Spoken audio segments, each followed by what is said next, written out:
जय भीम नवोदय।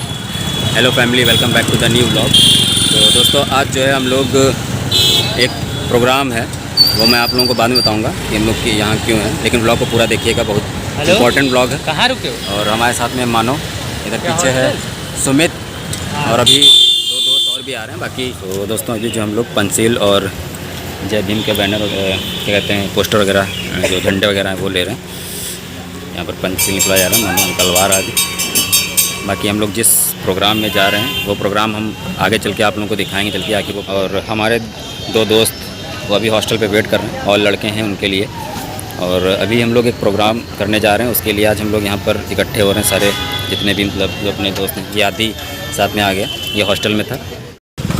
सो दोस्तों अभी जो हम लोग लोकदल कार्यालय जो है उसके पड़ोस में ये सभी पीछे आ रहे हैं साथ में, वहाँ पर गार्ड वगैरह बैठे हैं। तो अभी हम लोग यहाँ पहुँच चुके हैं। ये है डॉक्टर BR अम्बेडकर छात्रावास। तो आप लोग देख सकते हैं कि कितना अच्छा बना हुआ है ये डॉक्टर BR अम्बेडकर छात्रावास। मैं आप लोगों को बैक कैमरे से दिखाता हूँ। और ये सुमित यादी, और यहाँ पर दिखाता हूँ मैं आप लोगों को बाबा साहब की जो प्रतिमा रखी हुई है। यहाँ पर बाबा साहब की ये प्रतिमा रखी हुई है। और अभी हम लोग जो है हॉस्टल के अंदर जा रहे हैं। यहाँ के रूम इतने VIP हैं।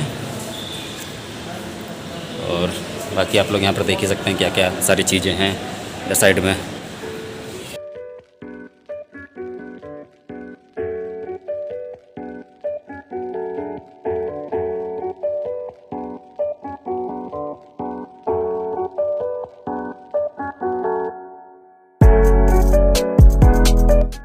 सो दोस्तों अभी जो हम लोग प्रेस क्लब पहुँच चुके हैं, आप लोगों को दिखाते हैं पीछे। ये है UP प्रेस क्लब, यहाँ पर मेन प्रोग्राम होने जा रहा है।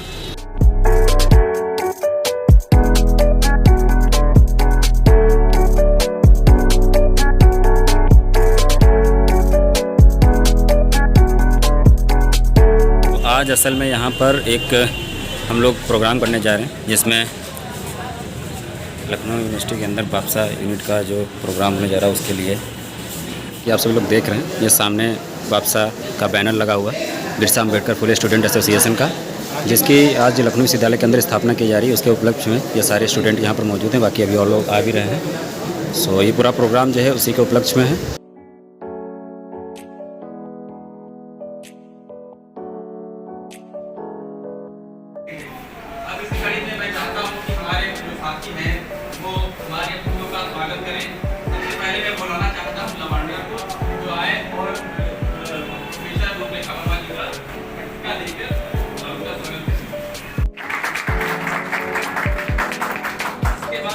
रहा है और मेरे ख्याल से हर एक आदमी के साथ एक कहानी जुड़ी होगी अपने समय की।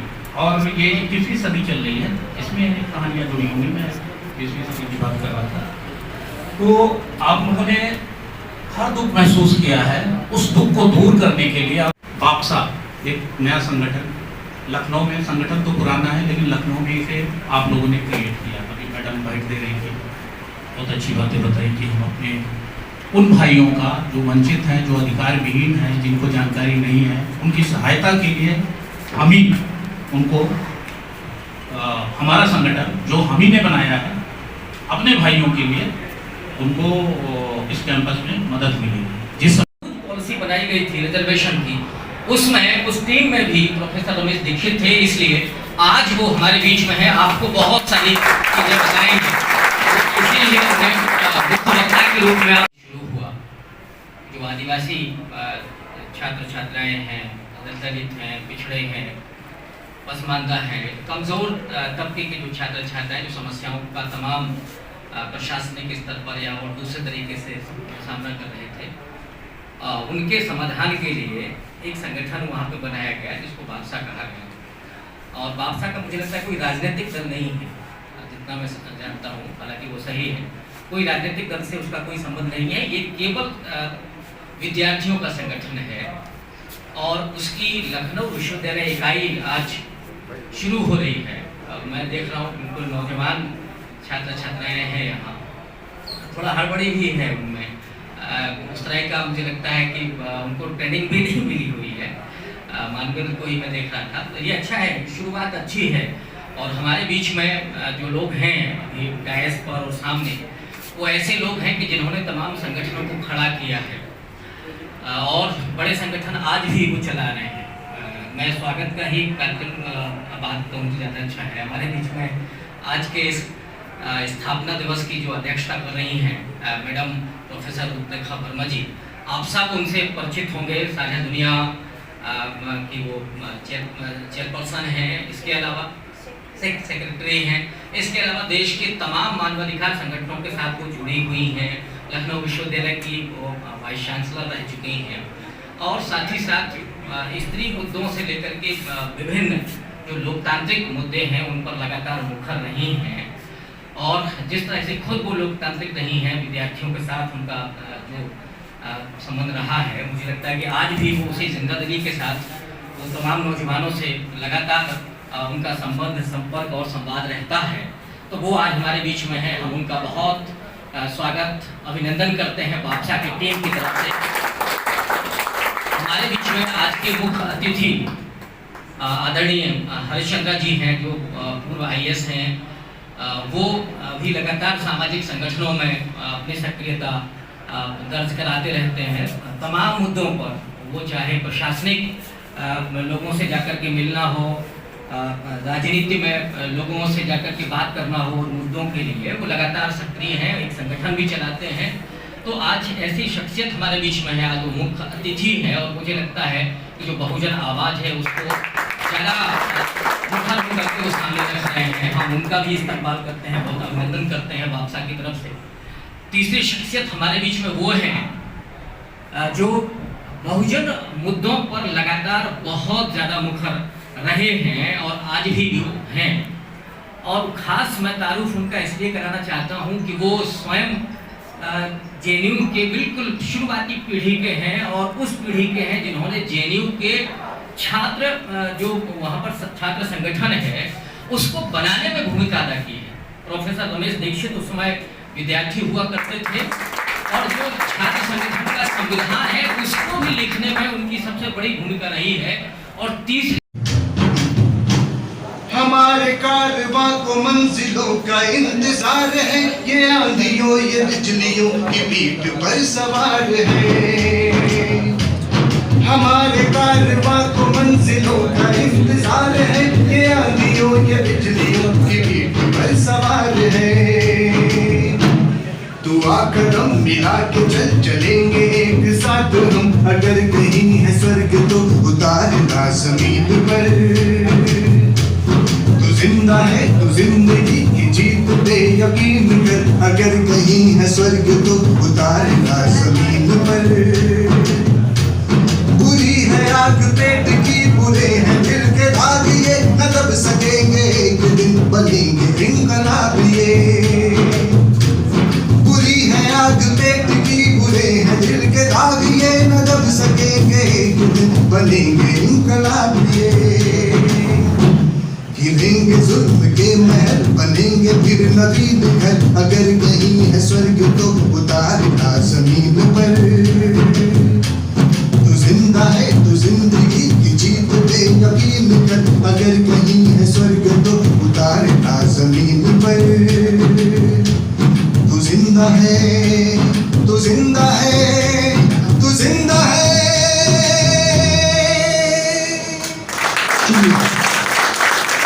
किसी नए संगठन की शुरुआत करना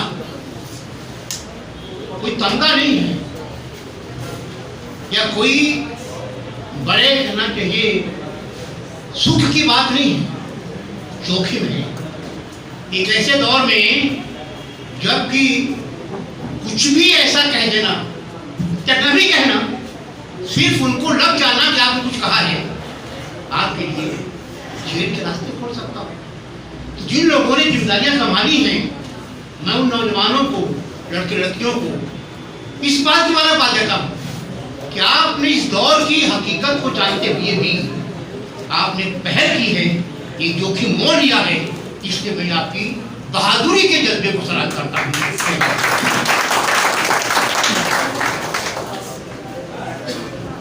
हमारे बीच हरिश्चंद्र जी जो मुख्य अतिथि हैं, उन्हें ऐसी सरकार के दौरान परेशान किया गया था जो बहुजनों की सरकार थी। और उस समय उनके बारे में पुस्तिका छपी थी, तब तक मेरा उनसे इतना परिचय नहीं था। एक अपराधी जो था वहां भी लड़े, वो लड़ना पड़ा वहां भी जहां श्रवणवाद था, और लड़ना पड़ा वहां भी जहां भोजन की ताकत थी। यानी ये मान कर चलिए कि समाज में खतरे, ग्रामशी ने कहा था हेजमनी, तो जो आधिपत्य जिन लोगों का है समाज में, वो आधिपत्य जाति का भी है, वर्ण का भी है, वर्ग का भी है। जिनके पास बड़ी जमीनें हैं, बड़े रोजगार हैं, बड़े व्यापार हैं, उनका भी है। तो जो पैदा हुए हैं वर्णाश्रम में बड़े 3 स्थानों पर, उनका भी है।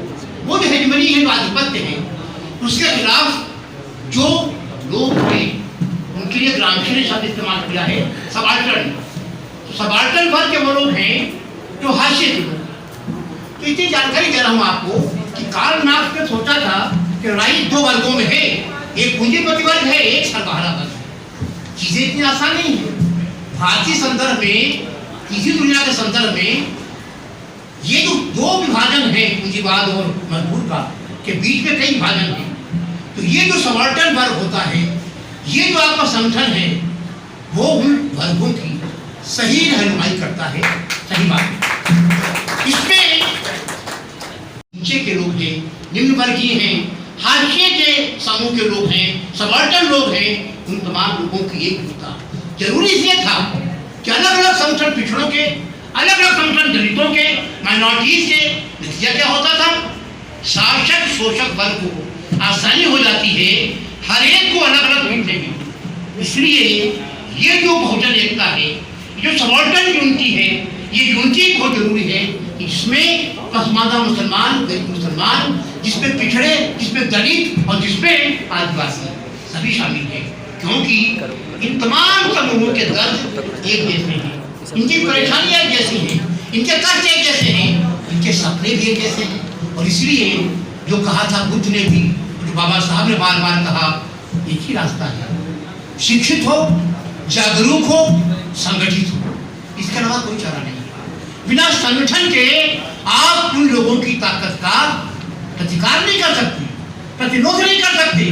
इन्होंने शताब्दियों से लगातार कुंडली मारकर बैठे हैं उन तमाम लोगों पर। वे जगहें जहाँ से फैसले होते हैं, चाहे धर्म की हो, जाति की हो, शिक्षा के मंदिर हो, आप ताज्जुब करेंगे कि जिस तरह से रजनीकांत के मामले में विश्वविद्यालय के कुछ अध्यापकों ने साजिशें रखी, आप समझ सकते हैं कौन लोग थे वो लोग। ये यूनिवर्सिटी जो है, ये जातिवाद का वो अड्डा है जहां दलितों के लिए, आदिवासियों के लिए, पिछड़ों के लिए सम्मान के साथ कक्षा में बैठना मुश्किल है। मैं बताना चाहता हूँ, हमारे साथी हुआ करते थे पॉलिटिकल साइंस डिपार्टमेंट में, नाम नहीं लूंगा, वो सुनिश्चित कर लेते थे, वो सरनेम देख लेते थे। उसके बाद उनकी पूरी कोशिश ये रहती थी कि जहां तक उनके बस में था, जितनी उनकी औकात थी, वहां तक वो उस लड़के लड़की की जिंदगी दुभर कर देते थे कि उससे अच्छे नंबर न मिल पाए उनका रिकॉर्ड।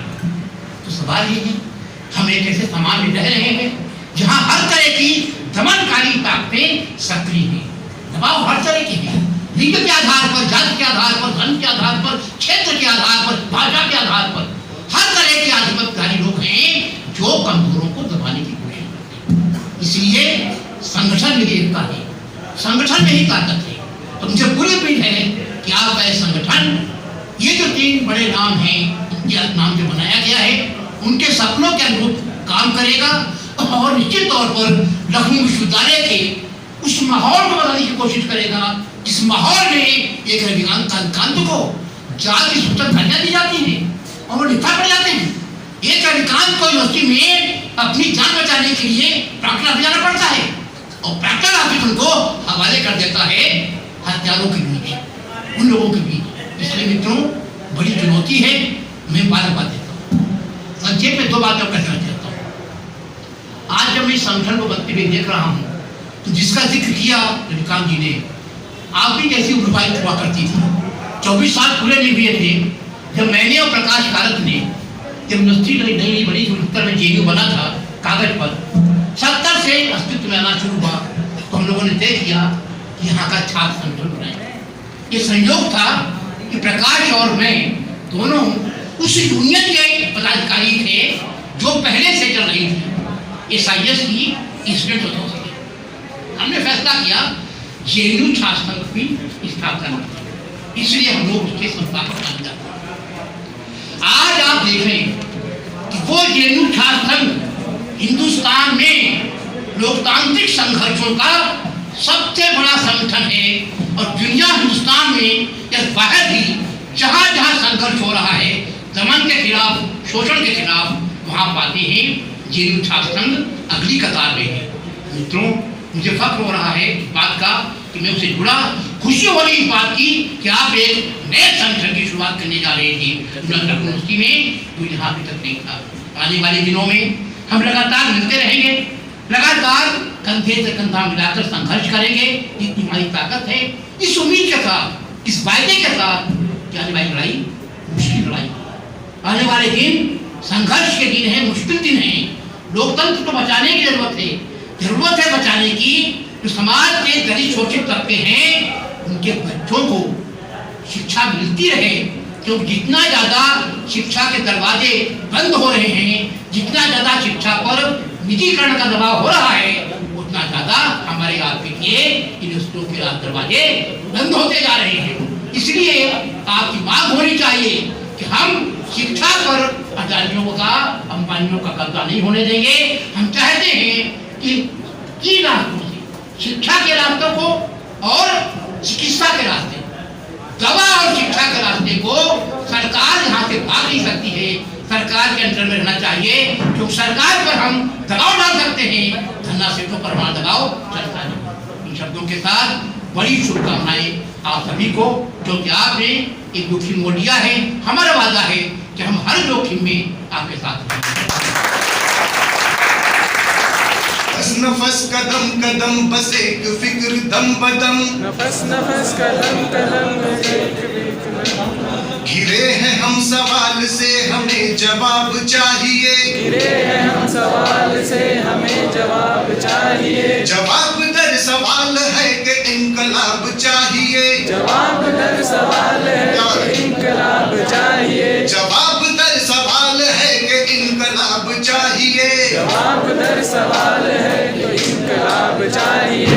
इनकलाब जिंदाबाद जिंदाबाद इनकलाब, इनकलाब जिंदाबाद जिंदाबाद इनकलाब, इनकलाब जिंदाबाद जिंदाबाद इनकलाब, इनकलाब जिंदाबाद जिंदाबाद इनकलाब। तसल्लियों के इतने साल बाद अपने हाल पर, तसल्लियों के इतने साल बाद अपने हाल पर, निगाह डाल सोच और सोच कर सवाल कर, निगाह डाल सोच कर सवाल कर। इधर गए वो वायदे सुखों के ख्वाब क्या हुए, तुझे था जिनका इंतजार वो जवाब क्या हुए, तू इनकी झूठी बात पर न और एतबार कर, तू इनकी झूठी बात पर न और एतबार, कि तुझको सांस सांस का सही हिसाब चाहिए, कि तुझको सांस सांस का सही हिसाब चाहिए। जवाब दर सवाल है कि इनकलाब चाहिए, जवाब दर सवाल है कि इनकलाब चाहिए। इनकलाब जिंदाबाद जिंदाबाद इनकलाब, इनकलाब जिंदाबाद जिंदाबाद इनकलाब। जहाँ अवाम के खिलाफ साजिशें हो शान से, जहाँ पे बेगुनाह हाथ धो रहे हो जान से, जहाँ पे लफ्ज अमन एक खौफनाक राज हो, जहाँ कबूतरों का सरपरस्त एक बाज हो, वहाँ न चुप रहेंगे हम, कहेंगे हाँ कहेंगे हम, रहेंगे हम, कहेंगे हाँ कहेंगे हम। हमारा हक हमें जनाब चाहिए, हमारा हक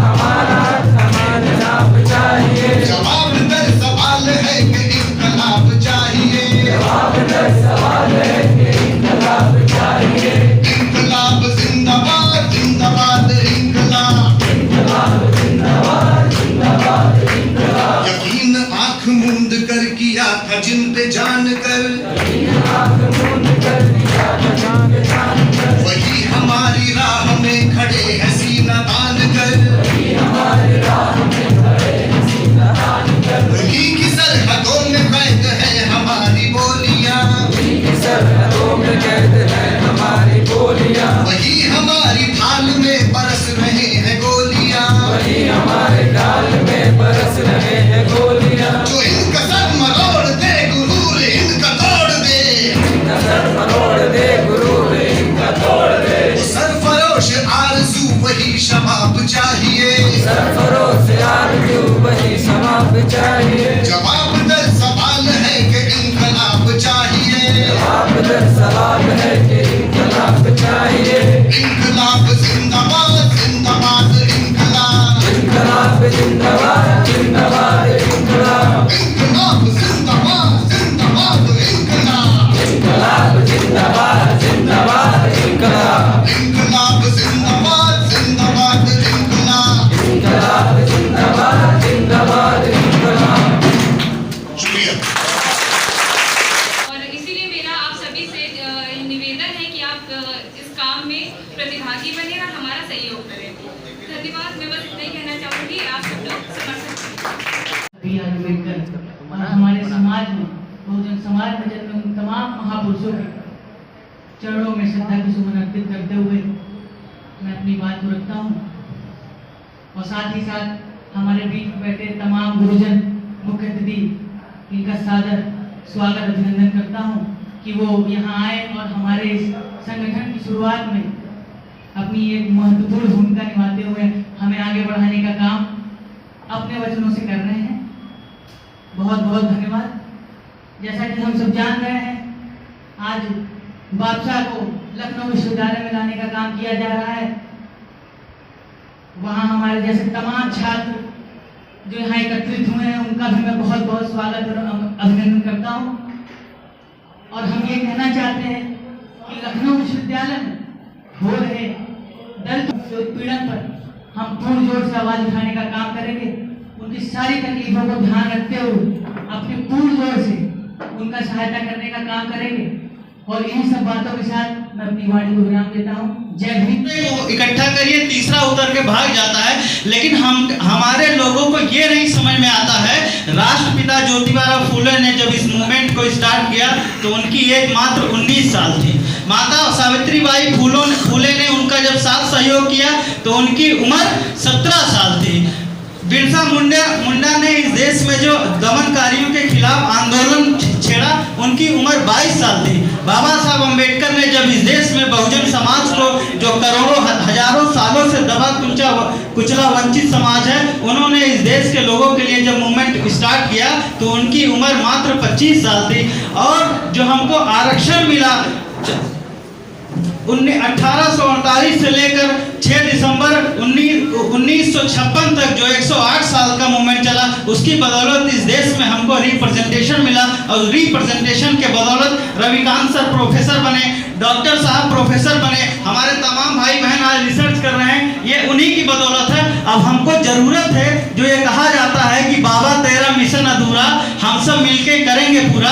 तो मैंने ये देखा है कि बहुत से ऐसे लोग हैं जो 14 अप्रैल को डीजे बजाएंगे, नगाड़ा बजाएंगे, जय भीम का नारा लगाएंगे और शाम को बंद करके रख देंगे।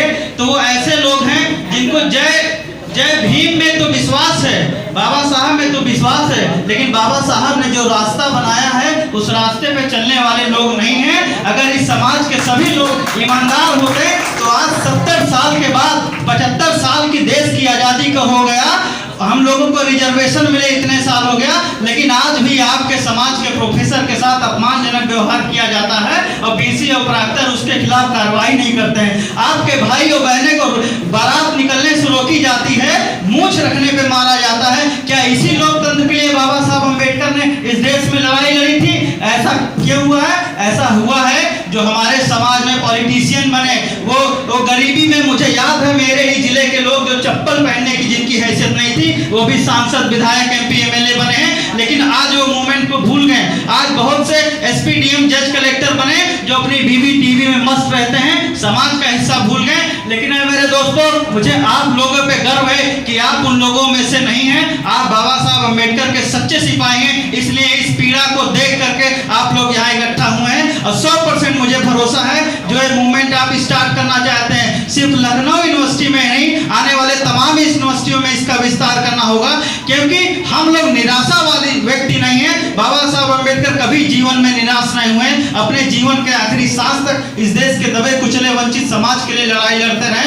4 बच्चों को उनकी 4 बच्चों का जीवन चला गया। उन 4 बच्चों की बदौलत हम लोग आज जो suit boot tie belt pant वाले बने हुए हैं, तो बाबा साहब अम्बेडकर की बदौलत हुआ है। और हमको यूनिटी सिर्फ इस लेवल पे नहीं चाहिए कि हमारा जो ये मूवमेंट है ये सोशल मीडिया पे चल रहा है, ये फेसबुक पे चल रहा है, ये इंस्टाग्राम पे चल रहा है। इसको ग्राउंड लेवल पे भी इम्प्लीमेंट करने की जरूरत है। उसके लिए हमें प्रोफेसर्स की जरूरत है, हमें वकील्स की जरूरत है, हमें IAS IPS की जरूरत है, हमें रिसर्चर्स की जरूरत है, हमारे बीच में जो लिखने पढ़ने वाले लोग हैं उनको समझने की जरूरत है। और ये जो जातिवाद का जहर है, जो शीशे की दीवार की तरह बना हुआ है, जो है वो दिखाई नहीं देता है, इसको भी तोड़ने की जरूरत है। इन्हीं सब बातों के साथ ये जो नौजवान साथी बैठे हुए हैं जिन्होंने ये मूवमेंट स्टार्ट किया, उनके लिए मैं एक शब्द कहकर अपनी बात को समाप्त करूंगा। कहते हैं कि संघर्षों के साए में घनघोर जवानी पलती है, उस ओर जमाना झुकता है जिस ओर जवानी चलती है। आप लोगों ने मेरी बात को ध्यानपूर्वक सुना, इसके लिए आप सभी का बहुत बहुत आभार, धन्यवाद। जय भीम, जय भारत, नमो बुद्धाय। मुख्य अतिथि हैं वो, उनको पट्टिका पहना करके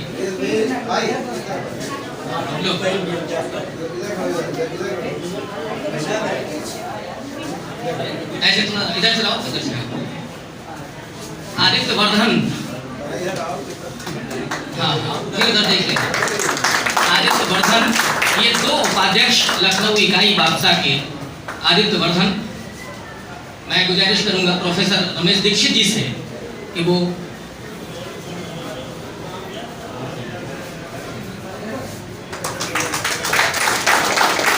अंकित कुमार को महासचिव चुना गया है।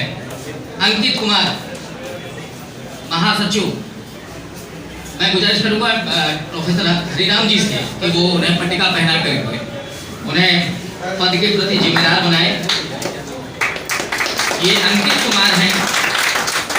संयुक्त सचिव 3 बनाए गए हैं, जिसमें विनय चौधरी, सुधीर कुमार, आशुतोष वर्मा। मैं डॉक्टर बसंत जी हैं PGI से हमारे बीच में है, मैं उनसे गुजारिश करूंगा कि जो संयुक्त सचिव के रूप में इधर आ जाइए। क्या नाम? विनय चौधरी संयुक्त सचिव विनय चौधरी, एक सुधीर कुमार दूसरे संयुक्त सचिव है ना, सुधीर कुमार। मैडम रूपरेखा वर्मा जी,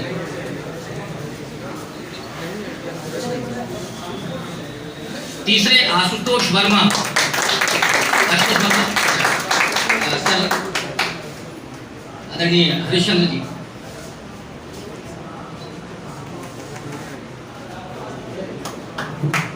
पहले आशुतोष वर्मा।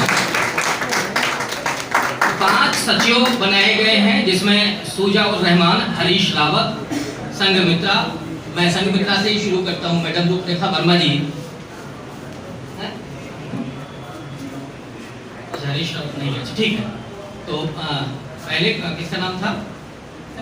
संघमित्रा। इन्होंने मैसेज भेजा है ना मुझे, तो वो ठीक है, कोई बात नहीं। संघमित्रा। इसके बाद लावण्या। प्रोफेसर रमेश दीक्षित जी से मैं गुजारिश करूंगा वो पीछे। और सूजा उर रहमान,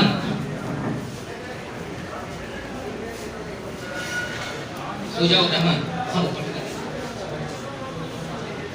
है ना, हाँ। और पूनम,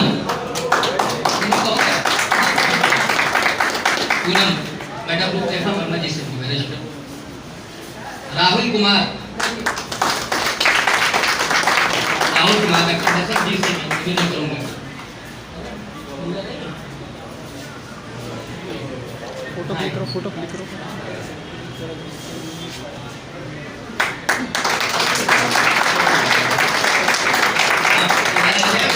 ये ग्रुप फोटो हो जाए तो मुझे लगता है उसके बाद हम लोग विधिवत शुरू करें।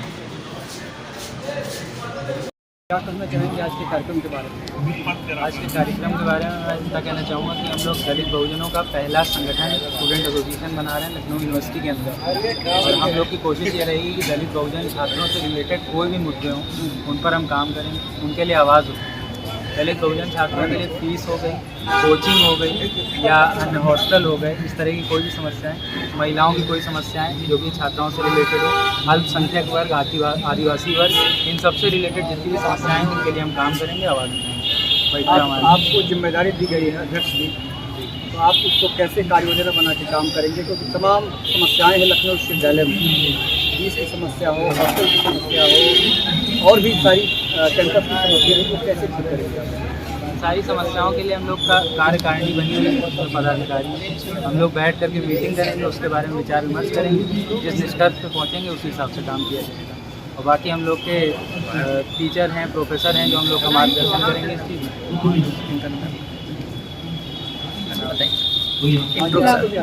और मैं यहाँ पर पदाधिकारी बनी हूँ। क्या क्या आपकी प्रायोरिटीज़ होंगी इस एसोसिएशन में काम करते हुए, क्योंकि एक आप लड़की हैं, आप किस उसमें काम करेंगी? क्या इस एसोसिएशन को लेकर जो मेरा सबसे बड़ा एम ये है कि मैं लड़कियों को इससे ज़्यादा से ज़्यादा जोड़ पाऊँ, और हमारी ये जो स्टूडेंट यूनियन है इसका भी मेन एम यही है कि लड़कियों को हम इससे जोड़ सकें, क्योंकि जो लड़कियां हैं वो खुलकर मुखर रूप से नहीं आके अपने मुद्दों को रख पाती हैं। तो हम लोग लड़कियों से जा करके उनसे बात करेंगे, उनकी समस्याओं को सुनेंगे, क्योंकि सबसे बड़ी समस्या शौचालय से, साफ़ सफाई से रिलेटेड होती है, उसको जा करके उनसे बात करेंगे, उनकी और भी समस्याएँ जानेंगे और उनको सॉल्व करने की कोशिश। आपका जो एसोसिएशन है क्या सिर्फ यूनिवर्सिटी तक ही सीमित रहेगा, या आप इससे आगे बढ़कर भी जो आप लोग हैं, लड़कियां हैं, जैसे आपने कहा कि माइनॉरिटीज़ लड़कियों को ज़्यादा टारगेट किया जा रहा है, तो उनको भी अपने संगठन में जोड़ेंगे क्या? जी फिलहाल तो ये यूनिवर्सिटी तक ही सीमित है, जैसे जैसे हमको सक्सेस मिलेगी हम कोशिश करेंगे कि हम इसको और बड़े लगें। एक सबसे बड़ा सवाल है कि अभी कैंपस शुरू होने वाला है और शासन के चुनाव बंद है, तो इस सब सवालों को लेकर क्या आपका संगठन कुछ योजना बना रहा है कि उत्तर प्रदेश के भीतर और लखनऊ विश्वविद्यालय के भीतर बहुत समय से जो यूनिवर्सिटी के चुनाव नहीं हुए, तो क्या फिर आपके सहयोग से हो सकते हैं? सबसे बड़ी सबसे अहम बात ये कि जो हमारा जो ये यूनियन है ये पॉलिटिकल यूनियन नहीं है, ये एक स्टडी सर्कल है, स्टूडेंट्स की प्रॉब्लम से रिलेटेड है, ये स्टडी से रिलेटेड है, विकास से रिलेटेड है, एजुकेशन से रिलेटेड है, स्टूडेंट राइट से रिलेटेड है, पॉलिटिक्स से रिलेटेड नहीं। हम पॉलिटिक्स पर ज़्यादा ध्यान नहीं देंगे। स्टूडेंट यूनियन नहीं होना चाहिए, जो स्टूडेंट यूनियन के इलेक्शन होते थे यूनिवर्सिटी कॉलेज में, वो होने नहीं चाहिए। होने चाहिए, मेरा ये मानना है कि वो होने चाहिए। इससे स्टूडेंट्स के और भी बहुत सारे मुद्दे हैं जो खुल करके सामने आते हैं, और स्टूडेंट्स को एक राइट मिलता है अपने रिप्रेजेंटेटिव चूज़ करने का। तो साथियों अभी जो है कार्यक्रम का पूरा समापन हो चुका है और यहाँ पे मौजूद सभी लोग, जैसा कि आप लोग देख पा रहे हैं दोस्तों, अभी जो है कार्यक्रम जो है वो पूर्ण रूप से उसका समापन कर दिया गया है और सारे साथी लगभग जितने लोग आए थे वो सभी लोग चले गए हैं। और मैं वीडियो में लिंक नीचे डाल दूंगा, वो जो यहाँ की वीडियो जो शूट हुई हैं जिसमें पदाधिकारी जितने भी यहाँ पर बनाए गए उनके सबके कुछ जो बातें हैं, जो स्पेशल बातें बोली गई उन लोगों ने जो बापसा के लिए, वो चीज़ें नीचे लिंक में डिस्क्रिप्शन डालूंगा, वो चीज़ें आप लोग जरूर देखिएगा जाके। बाकी साथ साथ ये वीडियो अच्छी लगी हो तो आप शेयर जरूर करिएगा, क्योंकि ये बहुत प्रमुख वीडियो थी एक, जो हम लोग आज विश्वविद्यालय के अंदर जो काम करने जा रहे हैं उसी चीज़ से रिलेटेड था और बहुत कुछ है आगे बताने के लिए। अभी तो इतनी वीडियो बनाऊंगा, बाकी आने वाला जल्दी जो नया ब्लॉग बनाऊंगा उसमें मैं बहुत कुछ डिटेल में बताऊंगा। और हमसे जुड़े रहिए, चैनल पर नए हैं तो चैनल को सब्सक्राइब करिए, लाइक करिएगा, कमेंट करिएगा, शेयर करिएगा। तो मिलते हैं फिर से नए ब्लॉग में। Bye bye, take care.